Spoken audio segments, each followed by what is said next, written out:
السلام عليكم ورحمة الله وبركاته. ازيكم يا حبايبي؟ عاملين ايه؟ صلوا على النبي يا جماعة. واحد بعت لي بيقول ان هو مسافر، مسافر برا مصر، بيشتغل يعني هناك. فبيقول بقاله 14 سنة، فما شاء الله عنده شقة تمليك وشقتين تانيين تمليك برضو بيأجرهم وكده. فبيقول بيبعت الفلوس كلها لمراته، هي اللي اشترت بس باسمه هو، يعني معاه توكيل، مش حاجة باسمها. وعياله في مدارس خاصة ومش حارمهم من حاجة، واللي هم عايزينه في مستوى حلو جدا، وقاعدين في كومباوند والدنيا جميلة.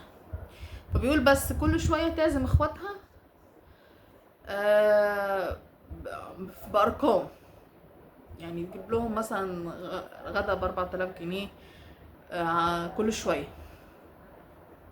فجت فترة عليا كده اختلت في الشغل يعني، وقعدت. فكل شوية ما تقول لي انزل اشتغل هنا، انزل اشتغل هنا. فبيقول لها طب انا هنزل اعمل ايه؟ ما انا بدور عندي هناك. لا احنا عايزين فلوس. بيقول لها فلوس إيه اللي انت عايزاها؟ احنا عندنا الشقتين بنأجرهم، ولا التلات شقق بيجيبوا لنا 25,000 جنيه، فامشي على قدهم. لا ما ينفعش، قليلين، امشي على قدهم ايه؟ فبيقول لها هو ايه اللي امشي على قدهم ايه؟ طب فين انا كل اللي بشتغل ببعتهولك، فالمفروض يبقى في فلوس. قالت له يعني انت عايز تنزل وانا اصرف عليك؟ قال لها ليه تصرفي عليا ليه؟ هو انت بتجيبي حاجه من بيت ابوكي؟ ما كلها فلوس. انت محسساني ان انت بتاخدي ورث، ولا ابوكي بيديكي، ولا اخواتك بيدوكي؟ دي فلوسي في الاول وفي الاخر، فلوسي.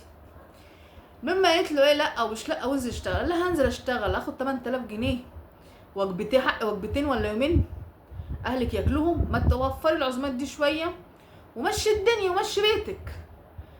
انت ازاي تكلمني كده؟ انت ازاي تتكلم على اهلي؟ انا اخواتي يجولي واهلي ويجولي، انت ازاي مش عايز امي وابويا واخواتي يجولي؟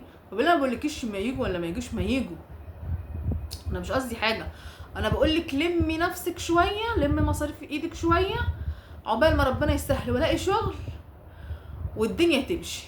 انتي معاكي مش معكيش.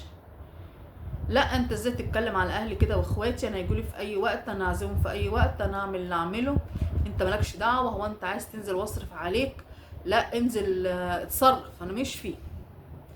قال لها عيب لما تقولي كده، المره التانية هقولك انت بتجيبي حاجه من بيت ابوكي، دي فلوسي، وعموما دي غلطتي اللي انا بعت لك كل الفلوس. قالت له هو انت عشان فاكر ان الشقه باسمك تبقى بتاعتك؟ لا دي مش بتاعتك، دي بتاعت عيالي. ده بتاعتي وبتاعت عيالي. لا بتاعتك منين؟ قالت له مش انا بخدم عيالك بقالي 14 سنه. قال لها على اساس ان هو مش عيالك؟ هي وظيفه الام ايه في الحياه؟ بتربي عيالها وتكبرهم. ايه بقى اللي انت بتعمليه؟ هو انت بتاخدي حق اجرتك على عيالك، تربيه عيالك؟ قالت له بقول لك ايه، انا مش في الكلام ده، انت مالكش حاجه عندي، ودي فلوسي وفلوس عيالي. وانزل اشتغل هنا. قال لا انا بقول مش هنزل، انا مش هنزل اشتغل. انزل اعمل ايه؟ انا مش هنزل اشتغل عندك، انا بدور هنا وهلاقي، مش نازل. لا خلاص، وانا الفلوس مش مكفياني وطلقني. قال لا طب خلاص يلا مع السلامه. بيقول انا رحت نازل على طول. آه لقيتها في الشقه برضه مشيتش. اتفاجئت بيا، انت برضه نزلت؟ قال لا مش انت عايزه تطلقي؟ قلت له انا ما قلتلكش عايزه تطلقي، انت اللي عمال تقول لي اهلك ومش اهلك. قال لا انا بقول لك انت بتجيبي حاجه من بيت ابوكي ومن بيت اهلك؟ اخواتك بيدوكي حاجه بيجبوا عليا ولا على عيالي؟ هما اللي انت مصرفه فلوسي عليهم. انا بقولك لمي نفسك شويه عقبال ما الاقي شغل. ما غلطتش. لا ما تتكلمش كده على اخواتي، اخواتي يجوا براحتهم واهلي يجي ياكلوا ويشربوا براحتهم، انت عيب تتكلم في كده. وعموما انا ماشي. قال لها قبل ما تمشي انت عايزه ايه؟ طلقنا. لا طب يلا انت طلق يلا. رحت طالع للامن بتاع الكومباوند، دي ما تخشش هنا تاني. انا طلقتها وسحبت منها كل حاجه ومشيت. وهنا مشيت من هنا، انا يا دوبك جيت اسبوع. سلمت على اهلي واخواتي، وهي طلقتها بقي بس، لكن ورق على ورق لا. ومشيت. تاني يوم جالي شغل. فهي بقى لما عرفت ان انا جالي شغل عماله تزن بقى نرجع عشان خاطر العيال. انا صعبان عليا ال 14 سنه. قال لها وانا مش صعبان عليا، انا ولا طايق ولا طايق عيالك.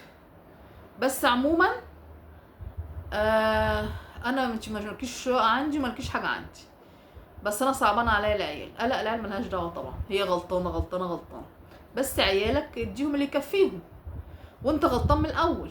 مادام هي بتصرف كده يبقى انت تبعت لها اللي يكفيها ويكفي عيالها، والباقي انت تحوشه. لكن في الاخر انت بس لقيت شقه، مش ما لقيتش، بس هي غلطانه علشان مش عايز تلم ايديها.